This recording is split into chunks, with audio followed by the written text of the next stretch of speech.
সব জায়গায় আপনি হাসতে পারবেন, কিন্তু এই 5টি জায়গায় আপনি ভুল করেও হাসতে পারবেন না। ইসলাম এই স্বাধীনতা আপনাকে দেয়নি।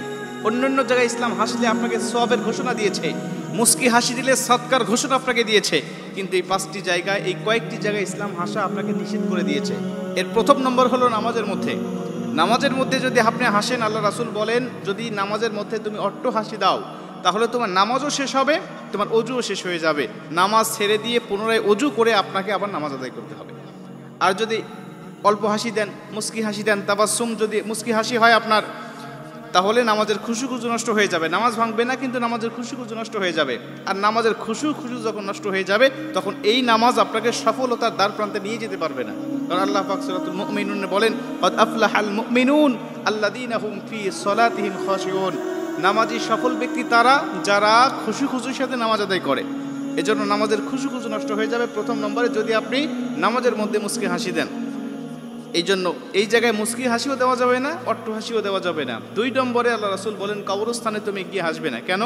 কবরস্থান হলো এমন একটি জায়গা, সেখানে মানুষেরা গেলে মানুষের অন্তরের মধ্যে মরণের কথা স্মরণ হয়।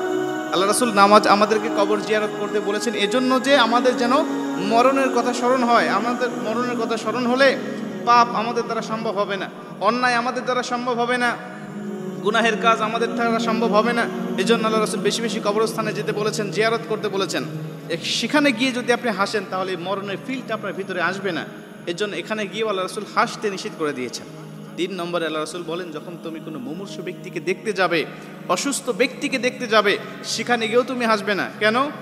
এই অসুস্থ ব্যক্তি অসুস্থ হয়েছে, সে এখন কষ্টের মধ্যে আছে। তুমি যদি তাকে দেখে হাসো, সে মনে কষ্ট পাবে যে আমি কষ্টে আছি, আর সে আমাকে দেখে উপহাস করে, সে আমাকে দেখে হাসতেছে, সে আমাকে অসুস্থ রেখে সে সন্তুষ্ট হয়েছে, খুশি হয়েছে। তার আত্মীয় স্বজনরা সবাই ব্যথায় ব্যথিত আছে। আল্লাহ রাসূল বলেন, সেখানে গিয়ে তুমি মনটা মলিন করে, মুখটা মলিন করে তাদেরকে 2-1টা সান্ত্বনার বাণী শুনিয়ে আসবে, প্রয়োজনে তাদের জন্য কিছু খাবার নিয়ে যাবে।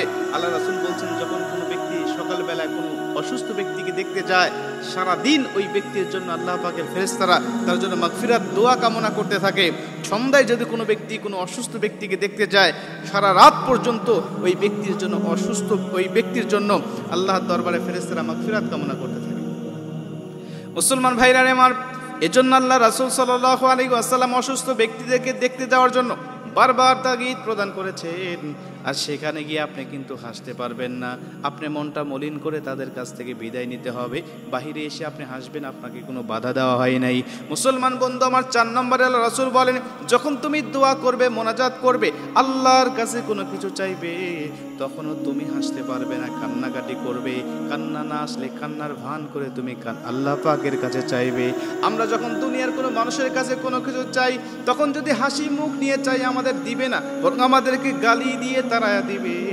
আমরা আল্লাহ পাকের কাছেও চাওয়ার সময় যদি একটু মনটা মলিন করে চাই, মানুষেরা যখন কোনো মানুষের কাছে চায়, দেখবেন যদি কান্না সরে, মনটা মলিন করে কোনো কিছু চায়, ইচ্ছা থাকা না সত্ত্বেও তাকে কিছু দিতে বাধ্য হয়। ঠিক তেমনি ভাবে আল্লাহ রাসূল বলছে, তুমি কেঁদে কেঁদে আল্লাহর কাছে চাও, কান্না যদি না আসে, কান্নার ভান করে তুমি আল্লাহ পাকের কাছে চাও, আমার আল্লাহ তোমার মনের চাহিদাগুলো পূর্ণ করে দিবে। মনের চাহিদাগুলো আল্লাহ পূর্ণ করে দিবে। 5 নম্বর আল্লাহ রাসূল বলছেন, কাউকে দেখে উপহাস করে, কটাক্ষ করে তুমি হাসবে না। একজন কালো, একজন খাটো, তাকে দেখে তুমি বেটে বলে কটাক্ষ করবে না, হাসবে না, উপহাস করবে না, অন্য বন্ধুকে দেখাবে না, হাসবে না তুমি। কেউ নাকটা একটু বোচা, কারো শারীরিক প্রতিবন্ধী, তার শারীরিক সমস্যা রয়েছে, তুমি সেগুলো দেখে হাসবে না।